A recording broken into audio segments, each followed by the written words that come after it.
Namo Phat. Good morning. Thank you for joining me for our daily practice check-in. Listen, listen, listen. This beautiful sound calls us back to our true home.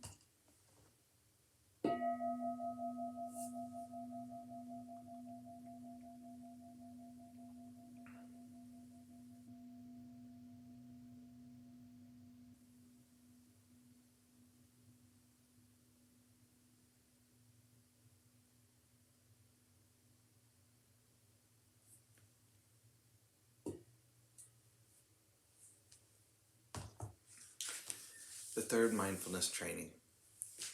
Aware of the suffering caused by sexual misconduct, I vow to cultivate responsibility and learn ways to protect the safety and integrity of individuals, couples, families, and society. I'm determined not to engage in sexual relations without love and a long-term commitment. To preserve the happiness of myself and others, I am determined to respect my commitments and the commitments of others. I will do everything in my power to protect children from sexual abuse and to prevent couples and families from being broken by sexual misconduct.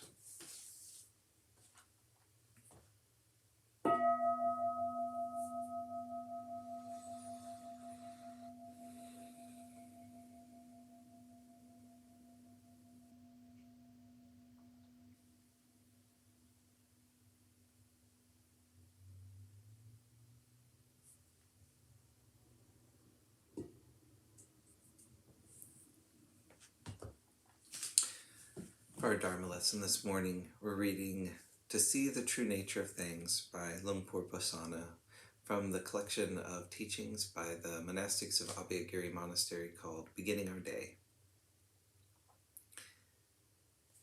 Without clearly understanding the processes of our minds, we create all kinds of problems.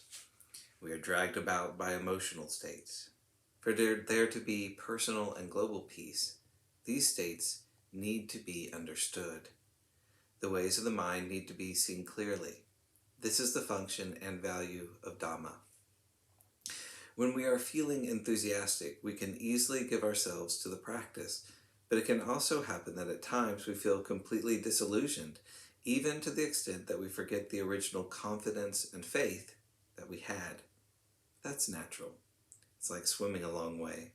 We become tired. There's no need to panic. We can simply be still for a while. Then, when we have regained strength, we continue. When we understand in accordance with nature, we understand these states will change. Despair, if that is what has arisen, will pass. We keep practicing. By observing our minds and seeing how our attitudes are continually changing, we more clearly understand that impermanence is natural. Isn't cultivating Dhamma as important as breathing? If we stop breathing, then we die. If we are not established in the right understanding of truth, the truth of the way things are, then we die. We lose touch with what is truly good. If we are lacking the richness of truth in our hearts, then when we die and they cremate us, our lives will be worth no more than the handful of ashes we produce, and that's not much.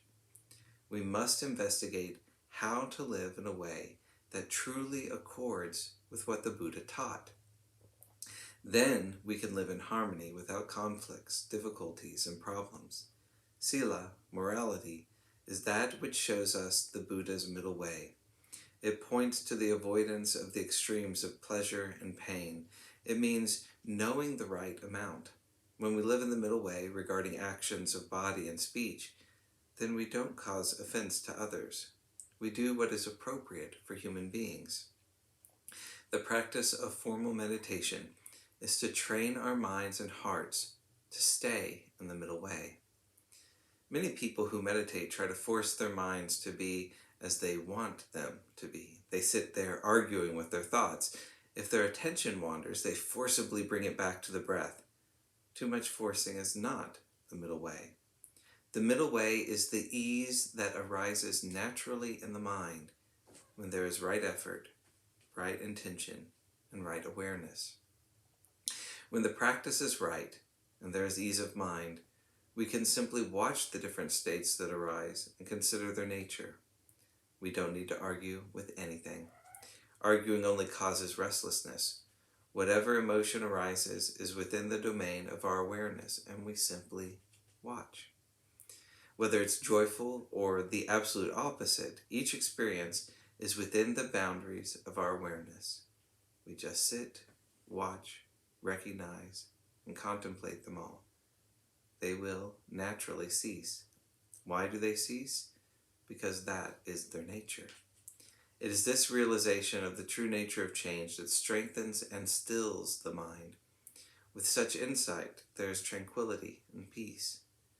What we call me is merely a convention. We are born without names. Then somebody gives us a name. After being called this name for a while, we start to think that a thing called me and mine actually exists. Then we feel we have to spend our whole lives looking after it.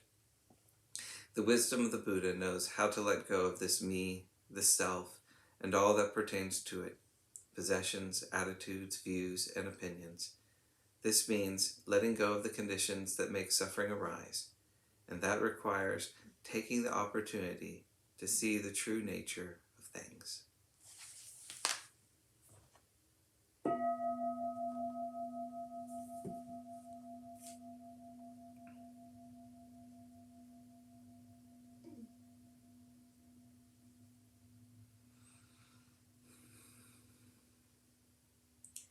May all beings be well. May all beings be happy. May all beings be peaceful. Sadhu, sadhu, sadhu. Thank you for joining me this morning.